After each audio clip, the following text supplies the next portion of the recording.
Part 2 of Malady's Air Clinic continues. We got Clyret, Teddy, Sabutai, Grumpy versus a very formidable opponent in Captain Jack Sparrow, LSR, Malady, and Raghna in the pink. Purple out of the middle. And but again, like you said, that is in no small part to Malady's airplay and just keeping the Western team in this very oppressed kind of position where it's hard to do anything. Yeah, it's really good teamwork there.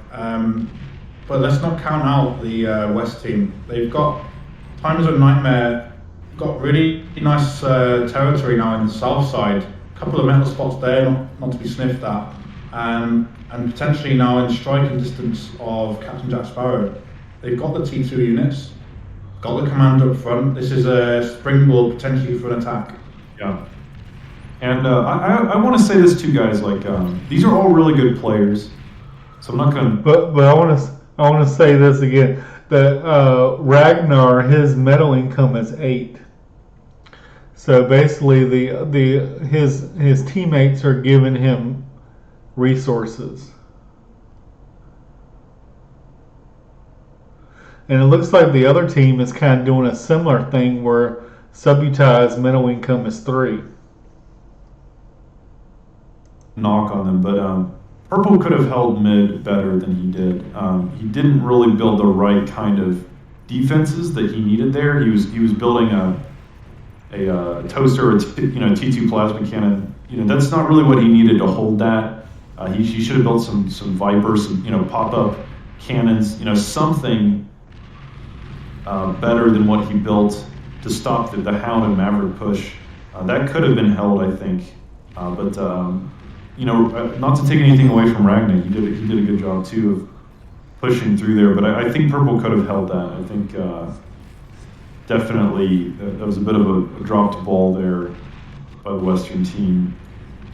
Yeah, so very back and forth. We've got Sabutai now with very little to show his base. Got a few constructions. He is rebuilding, but he's got good support from his teammates. Clyret now with the Starlight. Very effective if it's got support. It's a tachyon weapon. It can't really do a lot on its own, so maybe he'll try and snipe some units. But it really needs some, at least T1 screening units in front of it. Yeah. And at the bottom, we see LSR just moving in with a lot of grunts. And the funny thing is, Teddy had T2, he had hounds, but the grunts just swarming the hounds. Guys, the hounds can be swarmed. They don't fire super quickly. They are vulnerable to just getting overwhelmed. And this battle here at the south is still very close. It's very even.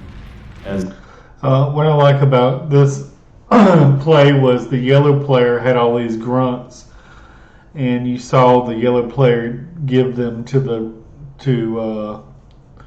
the red player. Since I'm a terrible player at this game myself, anytime I'm playing near a high level player that is much better than me, and I see them making a push or something like that, I will try to give them my units because I know they can micro them a lot better than I can. Especially if I'm focusing on eco and they're focusing on the front line, for example. Teddy bringing his commander in here, he might actually need to use his D-gun or something to stop this aggression. But we do see on the west side now, there's a ton of fighters. The Western team no longer going to allow. And you can see right there, LSR shared 46 units with Captain Jack Sparrow. Malady to simply style on them as he was for the first 5-10 minutes of the game. So they do have some nice air defense now. But kind of think the story of the game is here in the middle as... One thing I'll point out is looks like Grumpy has taken his commander to the sea and has denied some of it because Malady had all these mexes in the sea uncontested.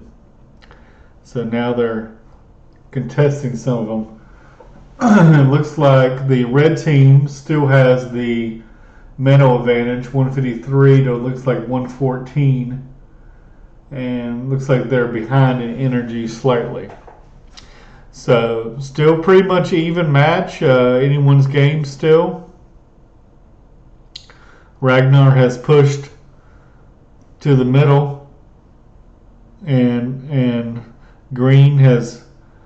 Teddy has pushed a little past the middle right here. So like I said, it's still anybody's game. Pink building some nice defenses, but as you said, this one Starlight being very annoying, and nice use of mines as well by Sabutai. In lieu of T1 or the units to screen him, he's got a little minefield. It won't last forever, but it's going to do some major damage while it's there. But unfortunately, that minefield isn't going to last forever. And again, I think Raghna's doing a better job of kind of building what he needs here in the middle to hold this. But here at the bottom, Captain Jack Sparrow moving through, it finally does break this position as Teddy did retreat his commander. And man, this is looking bad for the Western team. What do you think? Yeah, some dangerous push going on the bridge. The south side starting to be pushed back. Lots of metal wreck there that Captain Jack Sparrow is already reclaiming with his grave robbers. So it's starting to really shift momentum there. We've got Malady now transitioned to hovercraft on the north side. No units really making their presence felt yet, but that's going to be another avenue across this north side that Grumpy is probably not expecting. I'm a little confused here because I didn't even see a production building from Sabutai, so I don't know where it went. Maybe he's over here teching or something, and was hoping that Starlight and those couple little mines would hold them off. But I mean, whatever was left of his base just got destroyed. No, that's completely right. Grumpy, I don't know if he has anything to stop these hovercrafts. He has gone completely into air. Sorry, on the bridge, clyret versus Raghna. He's hitting his column now with his hounds. He had them set on Gauss cannons, so a little bit more effective in moving targets, although less damage. And clyret's now cloaked his column. This is looking really dangerous now. I think banging on the front door. Yeah, the Western team pushing through from literally all sides, pushing through in the north with hovercraft, and the south, and also on the bridge in the middle. So the Eastern team is in full control of this game right now, as the Western team just struggling to even hang on. clyret's commander now getting surrounded, and he's going to explode instantly as soon as he uncloaks. So, and these hovercrafts are now in. They're kind of in Teal's base. Teddy, There's just no time to stop. Wingfire Teddy at the south is about to lose his comm as well. Yeah. It's looking on all fronts. It's looking not great for the West team. Well, one thing about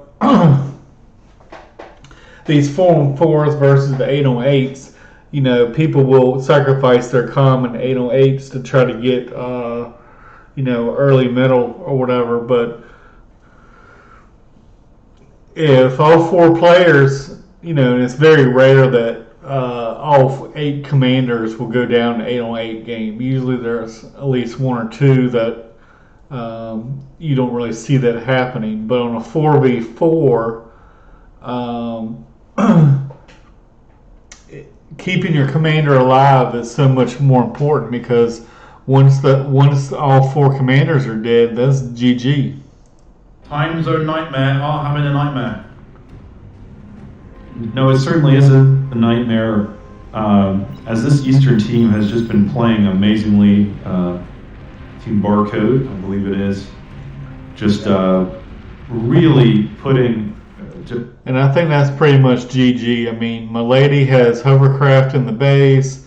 Raghna has 15 hounds in the base. There's this huge army from red and yellow both pushing. This is GG. Man, the team play has been amazing. This is what I'll say, guys. The team play of the Eastern team was just better. But to hold that thought, because Dark Blue is moving a bombing run, it seems, down through the south, or a nuclear bomber, a lich. Nuclear bomb, yeah. But mismicroing it a little bit there. It doesn't drop its payload.